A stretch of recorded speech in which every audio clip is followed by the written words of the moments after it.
Okay, so in this lesson, we're going to look at simplifying algebraic expressions. So we're going to look at some simple examples to help us understand the concept. So here we have a plus a. So you can think of it as saying one orange plus another orange, or since it's a, I guess we can say apple. So one apple plus another apple gives us two apples. Hence 2a. So the thing about it, when you see a variable a by itself with no number in front of it, you can think of it as having a 1 in front of it. So it's like saying 1a plus 1a equal 2a, right? So we'll get the gist of it as we continue. So here is another example. The only difference is that I have 2 instead of 1, right? So think of it as 1 apple plus 2 apples equal 3 apples. So in this case, 3a. Now, as you can see, we're building the question. So we're building by adding, extra terms and, changing 1 and 2 numbers. So for this one, we have seen a plus 2a in the question before. That gives us 3a. But here we have this extra 4b. Now, a is different from b. So you can think of it as having two set of fruits. You have apples and you have bananas. You can't add apples and bananas and get apple banana.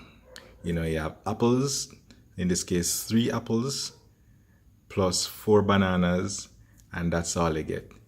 So the answer would look like 3a plus 4b. And that's it. That's how you would simplify this expression here. Continuing, we've seen a plus 2a give us 3a. Now we have 4b plus 3b. So that is 7b, right? So 3a, so it's like saying 3 apples. And then you say 4 bananas plus 3 more bananas, you have 7. So this is our final answer. We can't simplify it any further.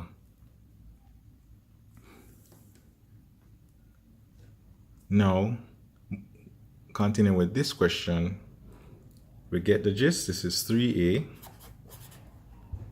Here we have 4b plus 3b, 7b, so 7b. Then we have 4.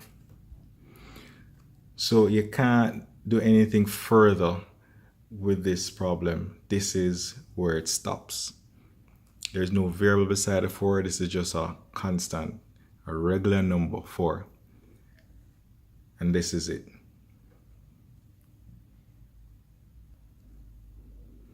Now, sometimes things get a little tricky, where you have, for example, we have a here, variable a here, we have 3a here, we have 4b here, we have minus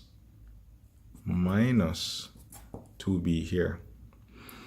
So to simplify this expression, the first thing we should try to do is to group the like terms. So you group all the a's together and you group all the b's together. So let's group the a's. So we have an a here, that's accounted for. Then we have plus 3b, oh my bad, 3a, so that's accounted for.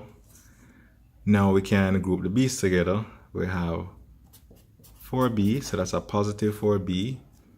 And then check this out, we have a minus 2b. So it's not just 2b, but it's minus 2b. So the sign, whenever you're grouping them, you need to carry the sign on the term. So the entire term here is really minus 2b, so you need to carry the sign, right? And now when we're at this point, we continue as we would before. A plus 3a is 4a. Now 4b minus 2b is 2b. All right. Continuing, we take the same approach of grouping the like terms.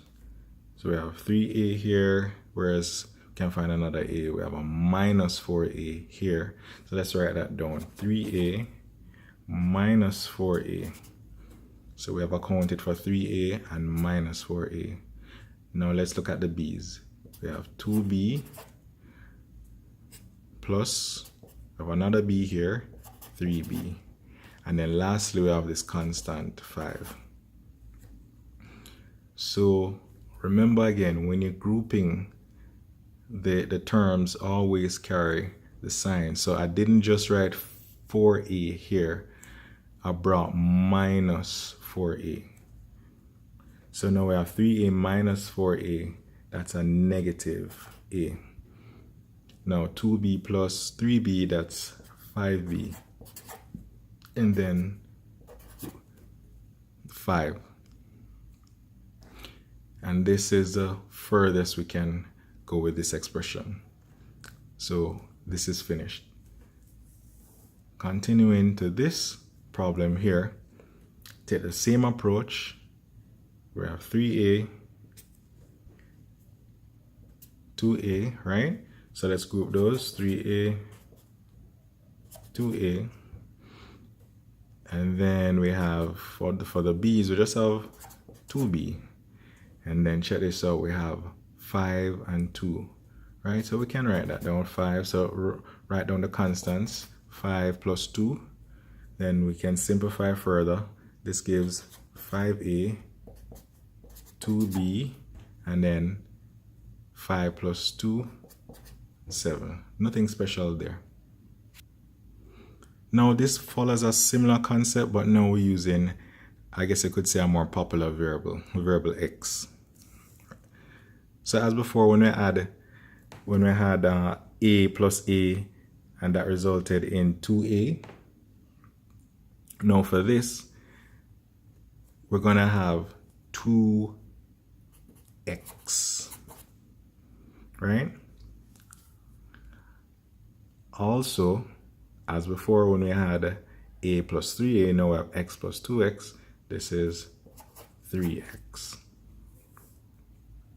Now this part, things get a bit interesting, because now we have x squared. But the other variable we have is x. So we have an x here and a 2x.